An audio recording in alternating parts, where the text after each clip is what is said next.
probably won't survive properly if you don't prepare for winter properly. You don't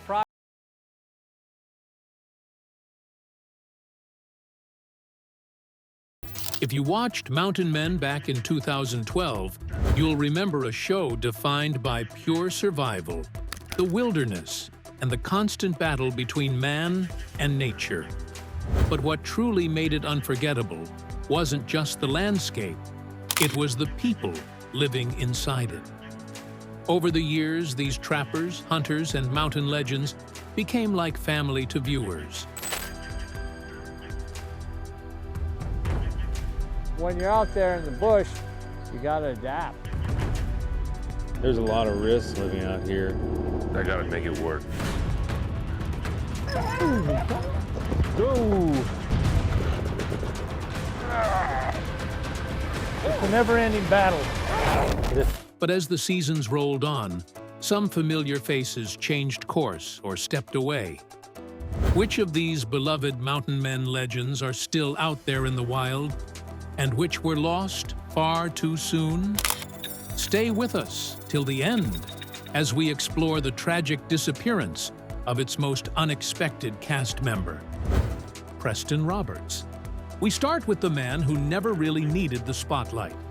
Meet Preston Roberts, the longtime educator and craftsman at Turtle Island Preserve in the Blue Ridge Mountains of North Carolina. For decades, he worked alongside fellow co-founder Eustace Conway, building not just structures out of timber and iron, but a working philosophy of living rooted in traditional skills, discipline, and self-reliance. While visitors and television audiences came to know the world of mountain men through its more outspoken figures, Preston remained the steady presence behind the scenes, the one teaching blacksmithing, carpentry, firecraft, and Appalachian survival skills to school groups, scouts, and families who arrived expecting entertainment and left with something far less superficial. His approach was never performative. Over time, his presence became inseparable from the identity of Turtle Island itself. Then, in early July of 2017, while still actively working through summer programs at the preserve, Preston Roberts was diagnosed with an inoperable liver tumor. The news came without warning, and the timeline that followed moved with a speed that left little room for adjustment. On July 24, 2017, Preston Roberts passed away at home, surrounded by his wife, Kathleen. He was 60 years old. The impact of his death rippled outward immediately through the Turtle Island community and among viewers who had come to recognize him as one of the most grounded figures on Mountain Men. In the aftermath, Turtle Island Preserve established the Preston Roberts Memorial Scholarship, supported in part through the sale and auction of handcrafted knives he had made during his lifetime, continuing the educational mission he had helped shape for decades. On screen, his absence was acknowledged with visible grief from Eustace Conway, marking one of the rare moments in reality television where loss was neither edited nor softened for narrative convenience, but left exactly as it was, unresolved, personal, and real. Yet the next story only gets stranger from here. Jason Hawk. Up next is Jason Hawk. He came from a family that had already traded conventions for craft before he was old enough to choose for himself. His father, Jim Baldwin, an Army Special Forces instructor turned carpenter and artist, had adopted the surname Hawk in tribute to years spent skydiving. And Jason eventually took it too, because some names fit better than the ones you are given. By the time Mountain Men found him during Season 5, he had already established himself as a trained master bladesmith, mentored by Tai Gu of Neo-Tribal Metalsmiths, operating his own forge on a 10-acre homestead in the mountains north of the Arkansas River near Mulberry. His youngest daughter, Maddie, was born on an episode of the show in 2017, and his son, Kamui, came to live with him the following year. For viewers, Jason was the one who could explain what a piece of metal was telling him the way other people explain what a sentence means. In 2019, He was diagnosed with malignant cancer. Mountain Men did not renew his contract when the diagnosis came, which meant he faced both his illness and the loss of his livelihood at the same time. He and his wife Mary ran a GoFundMe campaign that fell well short of the goal they had set, and Jason spent the following years forging knives for as long as his body allowed, teaching his son Kamui the skills he was afraid of not having enough time to pass on. By late 2024, the cancer had spread to his lungs, his liver, his abdomen, and his lymph nodes. A final update from that period noted that Jason could no longer stand for more than a minute at a time. But then, tragedy struck in a moment nobody expected. On January 28, 2025, Jason Hawk passed away at home in Arkansas, surrounded by his family. He was 49 years old. His wife Mary described him as her best friend, business partner, teacher, and partner in crime. His son Kamui continues to run Outlaw Forge Works today, forging the same blades his father taught him to make. The forge did not close. It was simply handed to the next pair of hands. And it might surprise you to know that not every departure in Mountain Men came through death. Some were even more tragic in a way that would melt your heart. At least Jason had years to prepare for what was coming. The next man had only 3 weeks. Tom Orr. Meet Tom Orr. He arrived in Montana's Yaak River Valley in the early 1970s in a pickup truck loaded with whatever he and his wife Nancy had managed to pack. And he built his life there by hand across the following decades. Tom Orr had spent 40 years before that riding, bucking horses and bulls on the rodeo circuit across Illinois and the surrounding states, retiring in 1981 after a near-fatal incident in competition that he never fully recovered from in terms of competitive performance.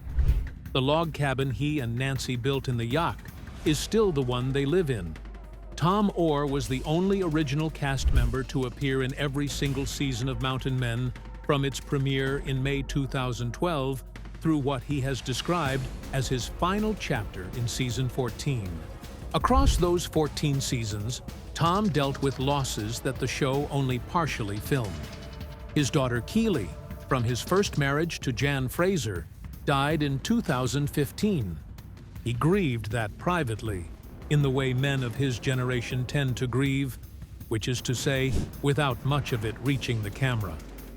In more recent seasons, serious heart complications required Tom Orr to wear a defibrillator vest, a development that made the physical demands of wilderness life in the Yaak increasingly difficult for a man now past 80. Season 14 was announced as his farewell by the History Channel, who described it as a closing chapter for a legend. Tom Orr is still alive as of this writing, but the life he built in those Montana mountains is winding down, and there is a particular kind of grief in watching something that took 50 years to build slowly become impossible to sustain. Not everything that ends in tragedy ends all at once. Eustace Conway. You may remember Eustace Conway, the guy who left home at 17 and never really came back to the kind of life he left behind. By the time History Channel found him as one of the 3 original cast members for Mountain Men's 2012 premiere, Eustace Conway had already canoed 1,000 miles down the Mississippi River, hiked the full Appalachian Trail, and crossed the continental United States on horseback in 103 days.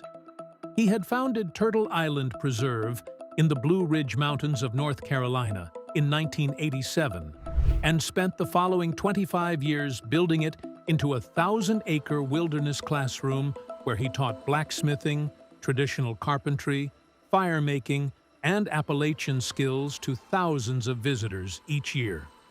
Elizabeth Gilbert profiled his life in a 2002 book called The Last American Man, which captured something essential about who he was long before any television producer did. But this is where tragedy hits that beautiful story.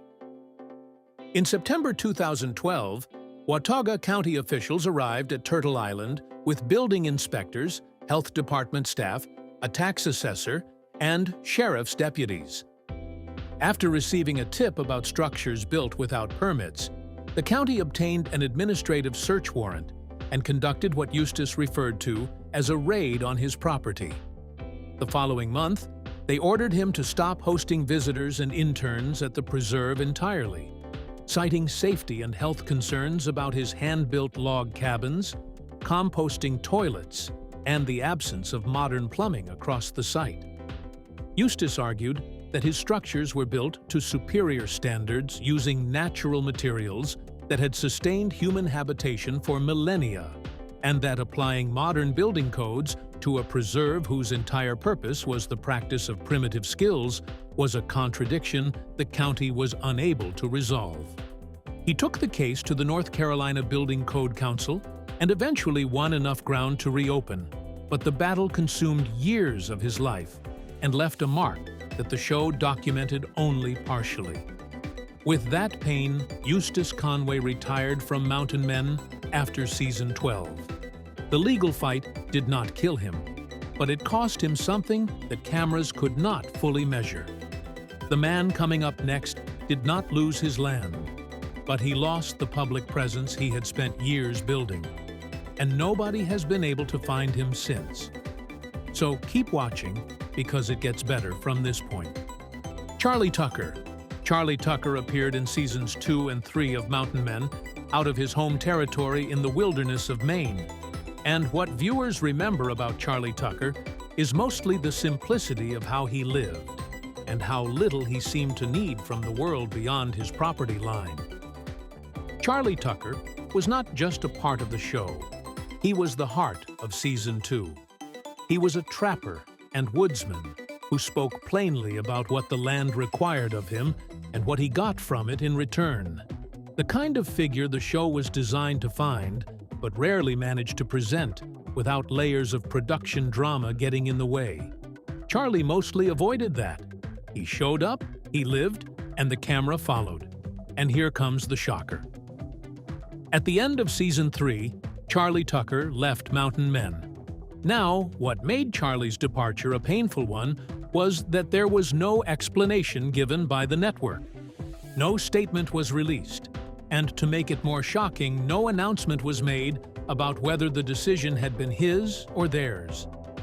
Viewers noticed the absence immediately, asked about it in forums and comment sections for years afterwards, and received nothing but silence in response.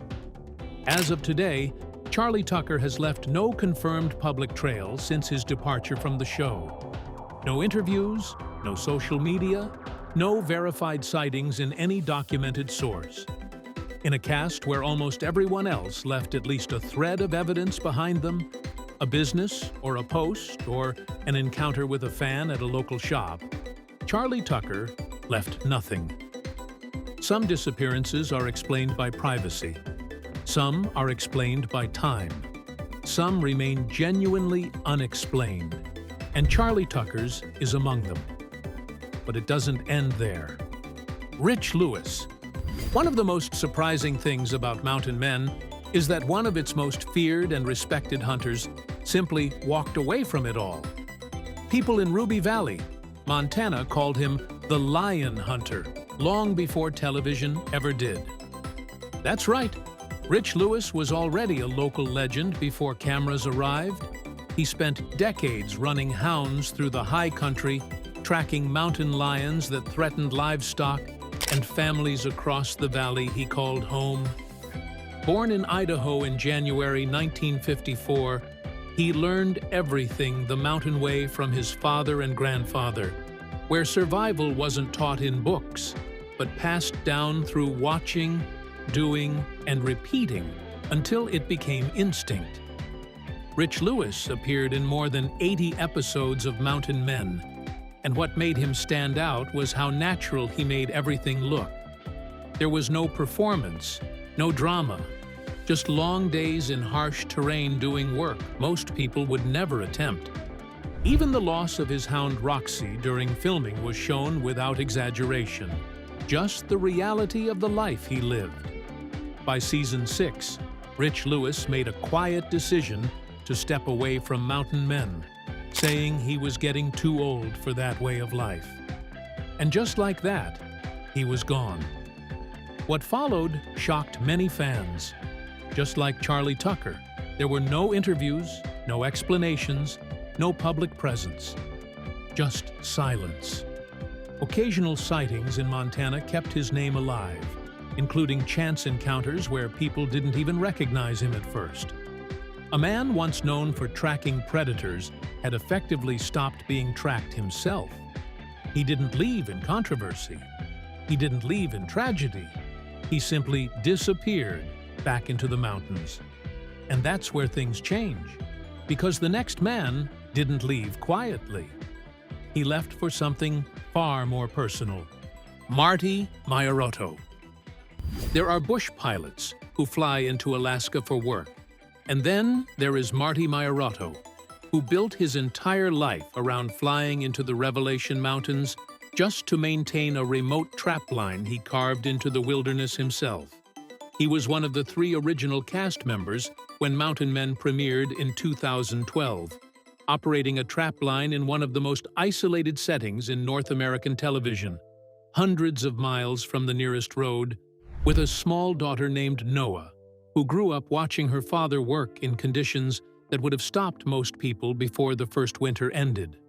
For 7 seasons, his storylines were built around the extreme solitude of what he had chosen and the physical demands of sustaining it year after year. Then Marty Meierotto stepped away. The official explanation given was that he needed to be present for his daughter through her teenage years, a reason that anyone who had watched the show understood immediately, given how much of what made Marty compelling was the relationship between a father and a child growing up in a place with no easy exits. He was absent from seasons 9 through 12, a gap of several years during which the version of Mountain Men that many viewers had grown up watching changed significantly around him. Marty Meierotto returned in season 13 in 2024, and season 14 featured him guiding Noah through her first solo bush plane landing at a remote caribou camp, a scene that carried the weight of everything the years in between had cost and given back. He did not die. He did not disappear. But the version of the show that made him a household name among people who follow this kind of television is gone. And what replaced it was built on the absence of people like him. Morgan Beasley. Of all the cast members Mountain Men introduced, Morgan Beasley stood apart because he didn't arrive with tradition or a long-established background. He built everything from scratch in Alaska, relying on adaptation, instinct, and problem-solving rather than inherited knowledge or fixed systems. His approach made him different in a world where most survival stories are built on decades of experience. His partnership with Margaret became a central part of that story. 2 people trying to build a sustainable life in one of the harshest environments on Earth, learning as they went and adjusting to conditions that never stopped testing them. For several seasons, their journey defined his presence on the show. Then in 2022, it ended quietly. There was no announcement, no framing from any party, and most importantly, there was no on-screen resolution. It was just separation. Morgan Beasley remained in Alaska, shifting into wilderness horsepacking and guiding work. Margaret moved out of the public narrative entirely. Kyle Bell.